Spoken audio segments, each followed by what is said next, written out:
Une nuit d'orage, sur une route du Texas, la vie d'une adolescente a basculé. Son nom, Anna. Pendant 3 minutes, son cœur s'est arrêté. Mais là où tout semblait s'éteindre, quelque chose s'est ouvert. Ce qu'elle a vu, ce qu'elle a entendu, remet en question les puissants, les prophéties et peut-être même notre avenir. Restez jusqu'à la fin. Certains disent que son message pourrait tout changer. Je m'appelle Anna, j'ai 16 ans.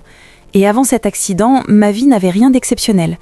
J'allais au lycée, je riais avec mes amis au bord du terrain de foot, j'écoutais de la musique en boucle et chaque soir, avant de dormir, je murmurais une petite prière. Pas par habitude, mais comme un rituel de paix. Ma mère disait toujours « Quand tu pries, le ciel t'écoute, même si tu n'entends rien en retour ». Et pourtant, quelques semaines avant l'accident, quelque chose a changé. Je ne saurais pas dire quand exactement. D'abord, j'ai commencé à faire des rêves étranges, des rêves où le ciel bougeait, les étoiles semblaient me parler. Oui, je sais, ça paraît fou, mais dans ces rêves, elles formaient des mots, des phrases que je ne comprenais pas. Parfois, j'entendais un son grave, profond, comme une note de musique jouée à l'intérieur de ma poitrine. D'autres fois, je me réveillais avec la sensation que quelqu'un venait de prononcer mon prénom à mon oreille. Une nuit, j'ai rêvé que j'étais debout au bord d'un océan noir. Le ciel était plein d'éclairs rouges, et une voix, douce mais puissante, m'a dit « Le feu viendra des mers ». Je me suis réveillée en sueur. Pendant des jours, cette phrase m'a hantée. « Le feu viendra des mers ». Qu'est-ce que ça voulait dire ? À partir de là, les signes ont commencé à s'accumuler. Un matin, en me regardant dans le miroir, j'ai vu la buée se former toute seule. Comme si quelqu'un avait soufflé dessus. Pourtant, la salle de bain était froide, sèche. La buée dessinait un cercle et au centre, une croix. J'ai reculé, glacée. Quelques jours plus tard, des oiseaux ont commencé à se cogner contre la fenêtre du salon. 3 fois, en une semaine. Ma mère disait que c'était le reflet du ciel qui les trompait. Mais au fond de moi, je savais que ce n'était pas juste ça. Et puis, il y avait cette Bible, celle que ma grand-mère m'avait laissée. Peu importe où je l'ouvrais, elle revenait toujours à la même page. Psaume 46.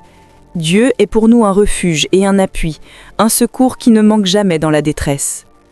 À chaque fois que je lisais ce verset, j'avais des frissons, comme si quelqu'un me disait « Prépare-toi ». Les semaines suivantes, j'étais ailleurs. À l'école, je fixais le vide. Mes amis se moquaient gentiment. « Anna, t'es dans la lune !» Mais ce n'était pas la lune que je voyais, c'était autre chose. Parfois, je sentais une vibration dans l'air, un murmure invisible. Une fois, en plein cours d'histoire, j'ai entendu un bruit comme un battement d'ailes juste à côté de mon oreille. Personne d'autre ne l'a entendu. J'ai sursauté, j'ai regardé autour de moi, rien. Et pourtant, je savais que quelque chose m'approchait. Le matin du 21 septembre 2025, je me suis réveillée avec une étrange sérénité. Il pleuvait, mais la lumière à travers la fenêtre avait une couleur dorée, presque irréelle. J'ai eu un frisson. J'ai prié un peu plus longtemps que d'habitude. Avant de partir, j'ai relu le verset de Matthieu 5, verset 9. « Heureux ceux qui procurent la paix, car ils seront appelés fils de Dieu. » Je ne savais pas pourquoi, mais ce verset semblait me parler directement. Sur la route, la pluie s'est mise à tomber d'un coup, violente. Le ciel est devenu noir comme de l'encre. L'autoroute brillait comme un miroir, chaque goutte rebondissant sur le pare-brise. J'écoutais la radio, un vieux chant chrétien que ma mère aimait, quand j'ai senti une pression étrange dans ma poitrine, comme si mon cœur voulait s'arrêter avant l'impact. J'ai ralenti. Tout a devenu plus lent. Le son de la pluie, le mouvement des essuie-glaces, même le battement de mon cœur. Et soudain, une voix a résonné, claire dans ma tête. Pas extérieure, dedans. Celui qui écoute la vérité sera protégé. J'ai eu à peine le temps de respirer. Une lumière blanche, un bruit sourd, le choc, tout a s'arrêté. Et pourtant, ce n'était pas la fin, c'était le commencement. Le bruit du choc, je le revois encore. C'était comme un mur de son qui m'avalait. Puis plus rien. Plus de cris, plus de pluie, plus de moi. Juste un silence, mais pas un silence vide. Un silence liquide, vivant, comme si le monde retenait son souffle. J'ai ouvert les yeux, ou du moins j'ai cru les ouvrir. Autour de moi, il n'y avait plus de route, plus de métal, plus d'air. Seulement de l'eau suspendue. Une mer, mais sans gravité. Les gouttes flottaient dans les airs et montaient lentement vers un ciel inversé, comme si tout ce que je connaissais venait d'être renversé. Je me suis vue, ou plutôt, je me suis vue me dissoudre. Mon corps n'avait plus qu'une silhouette bleue, faite de filaments de lumière. Ça bougeait, doucement, comme des veines qui respirent. Ce n'était pas effrayant, c'était beau. Je me souviens avoir tendu la main, elle n'avait plus de solide, elle vibrait, comme un rayon d'aube dans la brume. Et quand j'ai pensé à ma mère, les filaments autour de moi en scintillaient. J'ai compris à ce moment-là que la pensée avait un poids ici. Chaque émotion devenait matière. Puis j'ai vu des formes venir vers moi. Pas des gens, pas vraiment. Des êtres transparents faits de vent et de reflets. On aurait dit qu'ils étaient composés de musique. À chaque mouvement, un son de violon se formait autour d'eux, harmonieux, profond. Ils ne parlaient pas avec des mots, mais avec des vibrations qui entraient directement dans ma poitrine. J'ai eu peur, mais dès que la peur a traversé mon esprit, l'un d'eux s'est approché et tout a changé. Ses contours sont devenus plus nets, presque humains. Il m'a tendu la main, une main faite de lumière, et quand nos doigts se sont effleurés, une phrase s'est formée dans mon esprit. « Ne crains pas, ce que tu vois est vrai depuis toujours, seuls les vivants l'oublient. » J'ai voulu répondre, mais ma bouche ne bougeait plus. C'est mon esprit qui parlait. Je lui ai demandé « Où suis-je ?» Et la réponse est arrivée comme une onde, sans son, entre la parole et le souffle, là où tout recommence. Devant moi, une route s'est formée, une route dorée, suspendue au-dessus d'un abîme sans fin. En dessous, une ombre mouvante, comme si des milliards de visages cherchaient à remonter à la surface. J'ai compris que si je regardais trop longtemps vers le bas, j'y tomberais. Alors j'ai marché. Pieds nus, ou du moins, je crois, chaque pas allumait un symbole sous moi. Une croix, une clé, une flamme, puis encore une croix. Ces symboles vibraient, se gravaient dans la lumière avant de disparaître dans le vide. Je ne savais pas où j'allais, mais je sentais qu'on m'attendait. Au loin, j'ai vu une sorte de fracture dans l'horizon. Une ligne fine, blanche, qui respirait. C'était comme une blessure dans le ciel. À chaque pulsation, elle s'ouvrait un peu plus, et une lumière dorée en sortait, chaude, vivante. Et là, j'ai entendu cette voix. Pas comme avant. Elle n'était pas douce, elle était vaste. Comme si la terre entière parlait à travers une seule gorge. Marche sans peur. Le monde t'écoute déjà. Ces mots ont résonné dans chaque partie de moi. Pas dans mes oreilles, dans ma lumière. J'ai eu envie de pleurer, mais ici, les larmes n'existaient pas. À la place, mes pensées formaient des gouttes de lumière autour de moi. En avançant, j'ai commencé à reconnaître des silhouettes lointaines, comme des gens qui m'observaient depuis le bord de cette route. Certains avaient des visages, d'autres non. Certains semblaient faits d'eau, d'autres de poussière d'or. Aucun ne bougeait. Ils attendaient. J'ai voulu m'arrêter, mais la route elle-même m'a poussée en avant. Chaque pas me rendait plus légère. Et plus je m'éloignais, plus j'entendais un chant s'élever derrière moi. Le même son de violon, mais maintenant accompagné de voix humaines. Des voix qui chantaient dans une langue inconnue, quelque part entre l'hébreu et l'anglais. Je comprenais pourtant le sens. Le retour approche. Je ne savais pas de quel retour il parlait, mais à cet instant précis, j'ai senti une chaleur venir de la fracture dans le ciel. Et sans réfléchir, j'ai su qu'au-delà, quelque chose ou quelqu'un m'attendait. Alors j'ai fait un dernier pas, et la route a disparu sous moi. J'ai été aspirée dans cette lumière. Pas une lumière qui éblouit, mais une lumière qui comprend. Pendant une fraction d'instant, j'ai vu des éclairs d'images défiler. Un désert traversé par des fleuves, une main posée sur un globe en feu, une porte qui se referme sur des nations. Et puis, plus rien. Un souffle, un battement, une transition.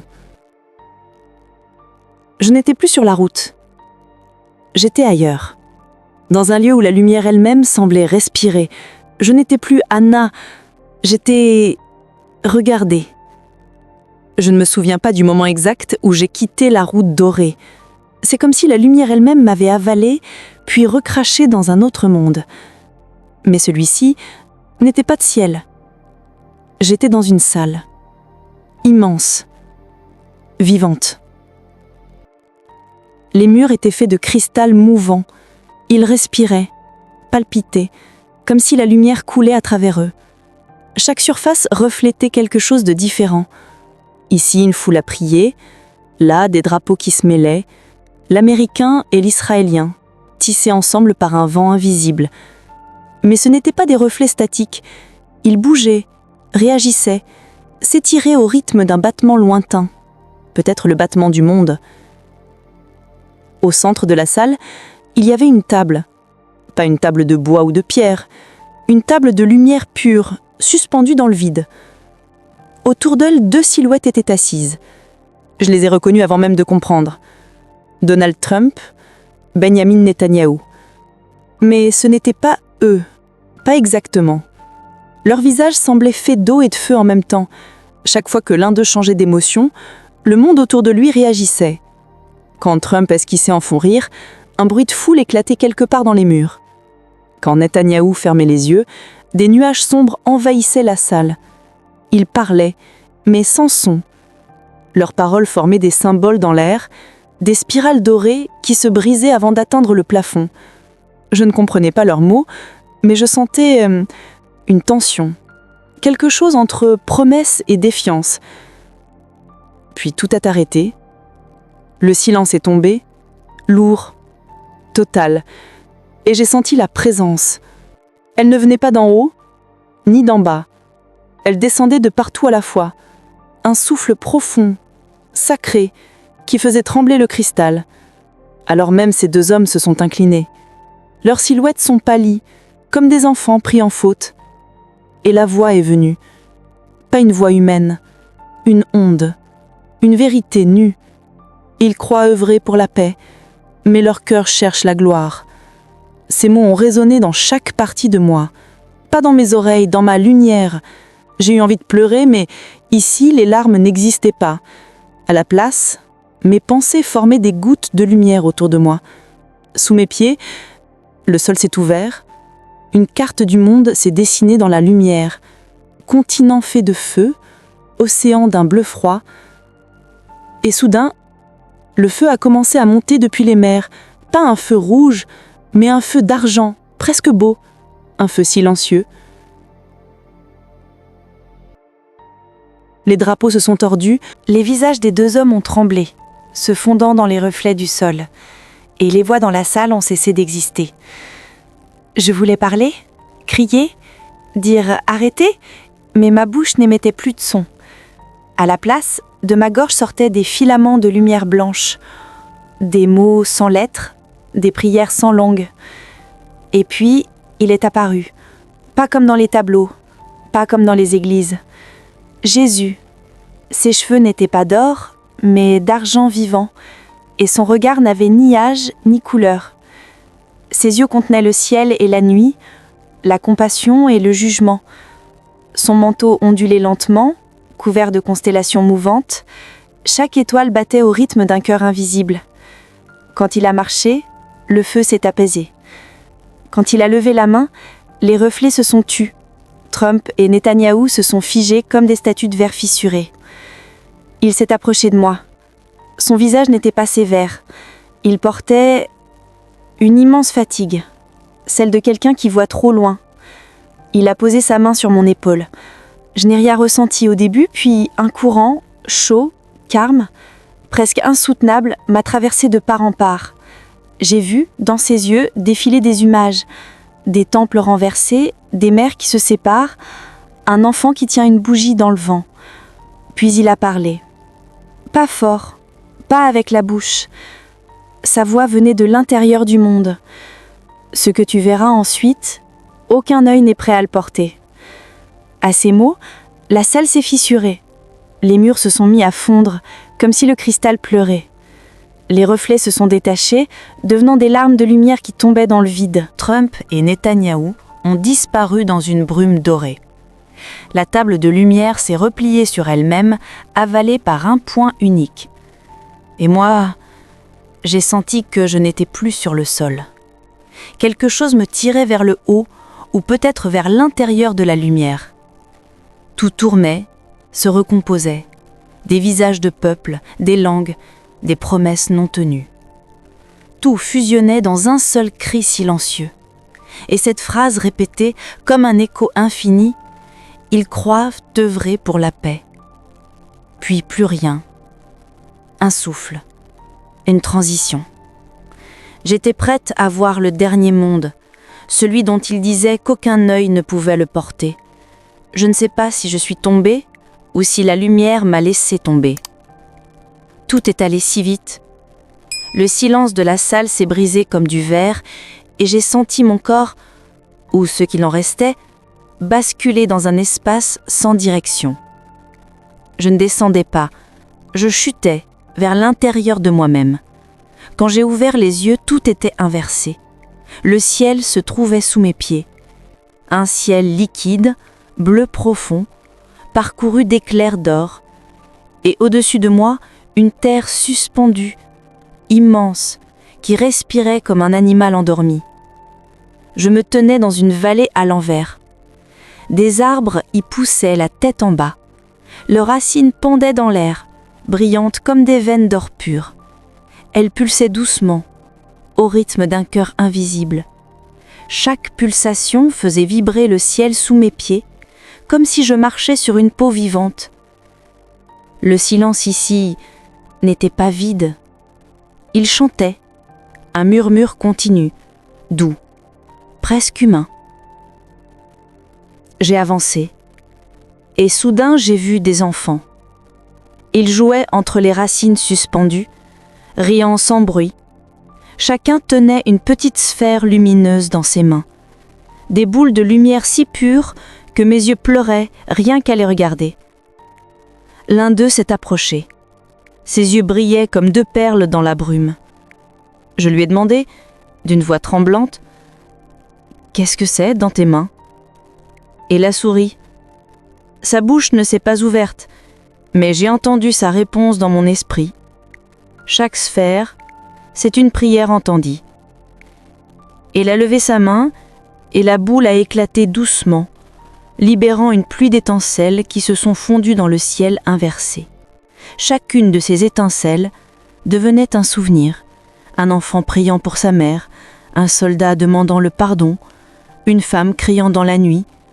Toutes les prières formaient une musique. Je voulais pleurer, mais ici les larmes montaient au lieu de tomber. Au loin, j'ai vu une tour. Elle ne semblait pas faite de pierre, mais de voix. Des milliers de voix humaines superposées, récitant des mots de foi, de peur, de promesse. Chaque étage vibrait avec une langue différente. C'était la tour des nations. Et malgré sa beauté, elle tremblait. Je me suis tournée, et il était là. Jésus. Toujours le même, mais différent. Son manteau ne portait plus les étoiles. Il portait des cicatrices de lumière. Ses yeux étaient pleins de douceur, mais aussi d'un poids que je ne comprenais pas. Il s'est penché, a ramassé 2 pierres qui gisaient à ses pieds. L'une était d'un blanc si pur qu'elle semblait faite de souffle, l'autre noire et brillante, comme un morceau de nuit poli. Il les a posées dans mes mains. Elles étaient lourdes, trop lourdes pour mon âge, et il m'a dit lentement, chaque mot tombant comme une cloche, « Quand les nations choisiront la pierre moire, les mers parleront. » J'ai levé les yeux vers lui. Je ne comprenais pas. Les mers parler ?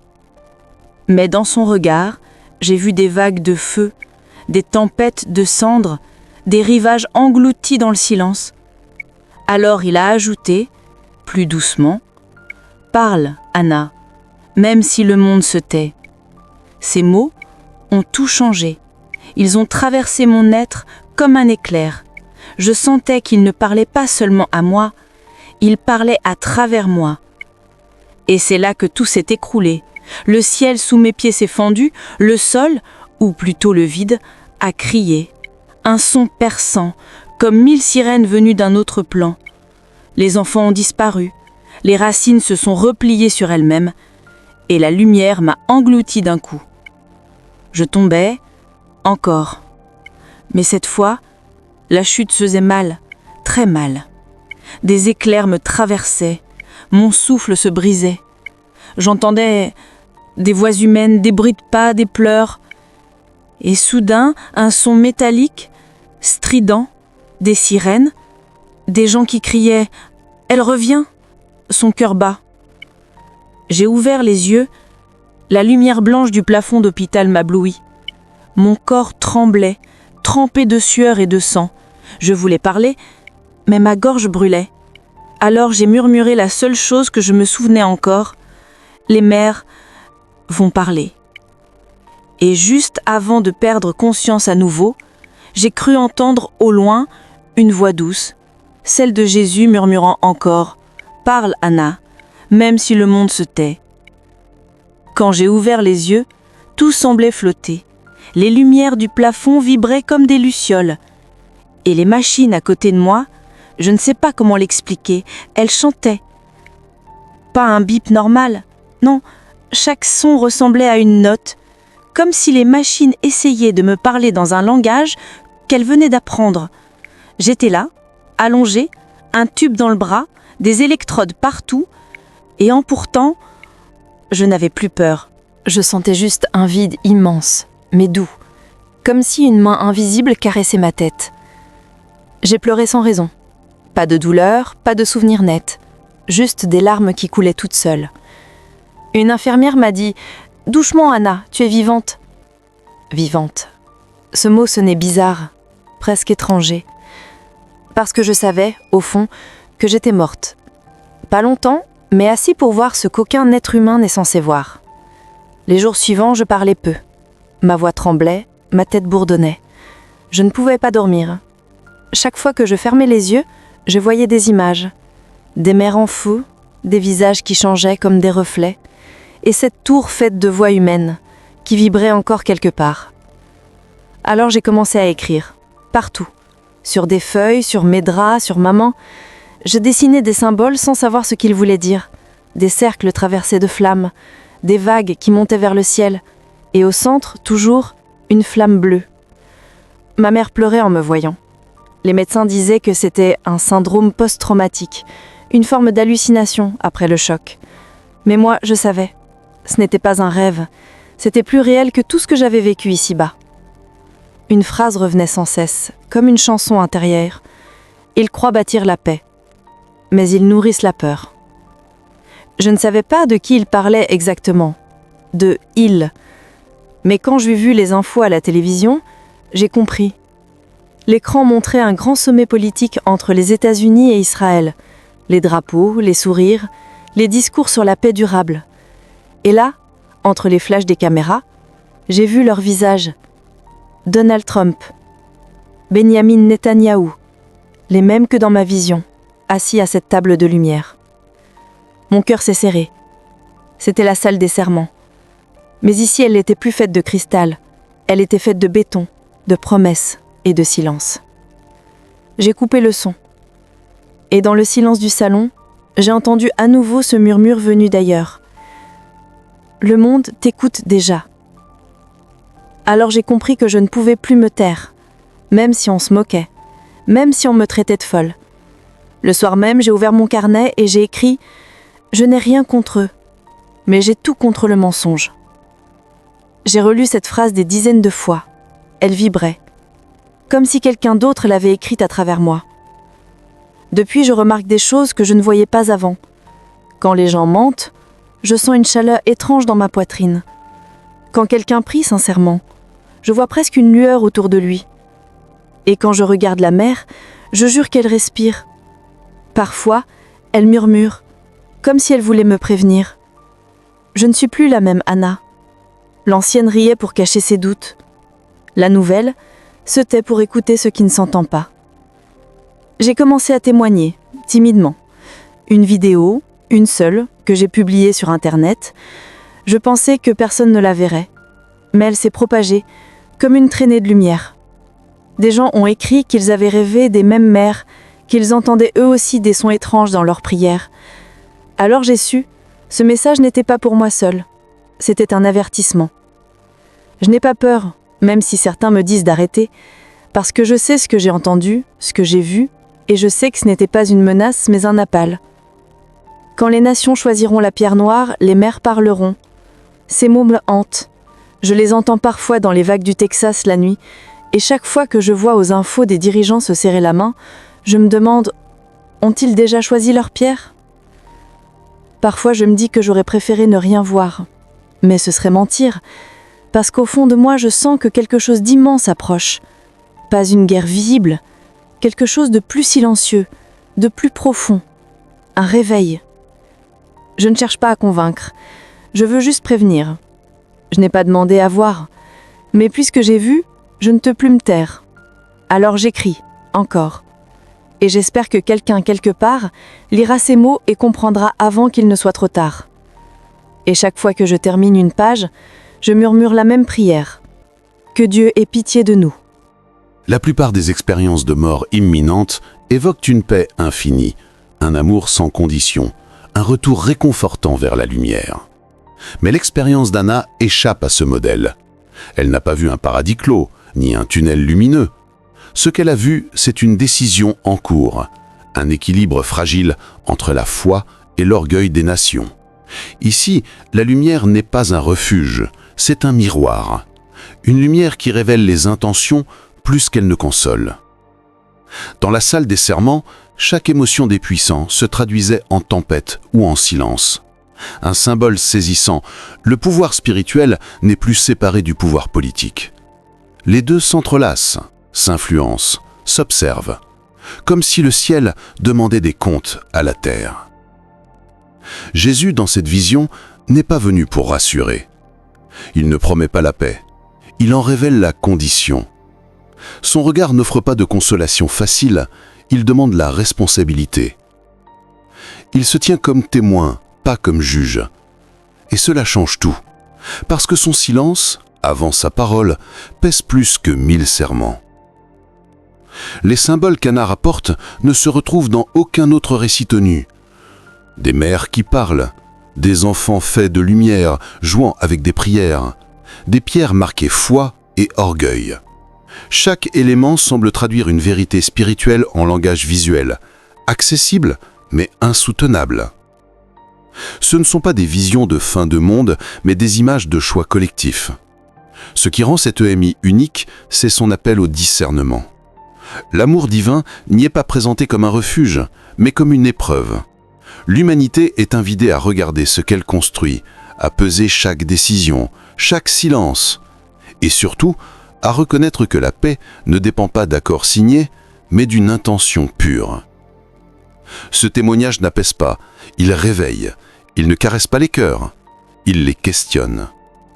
C'est une EMI de veille spirituelle, une vision du seuil entre le monde matériel et le jugement des consciences.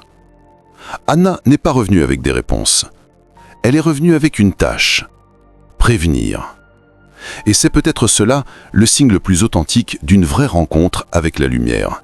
Elle n'a que 16 ans, et pourtant, ses mots pèsent comme ceux d'un témoin venu d'un autre monde. Anna n'a pas ramené de message de peur, mais une vérité que beaucoup préfèrent ignorer. La paix n'est pas une promesse, c'est une responsabilité. Elle n'accuse personne. Elle ne cherche ni gloire ni attention, mais son regard, depuis ce jour, n'est plus celui d'une adolescente. Il y a en elle quelque chose d'ancien, une conscience éveillée. Et si ce qu'elle a vu n'était pas un rêve, mais un compte à rebours? Les prophéties ne sont pas toujours annoncées dans les temples. Parfois, elles passent par la voix tremblante d'une jeune fille revenue du seuil de la mort. Elles nous rappellent que chaque geste, chaque mot, chaque prière peut changer le cours du monde. Abonnez-vous, partagez, commentez.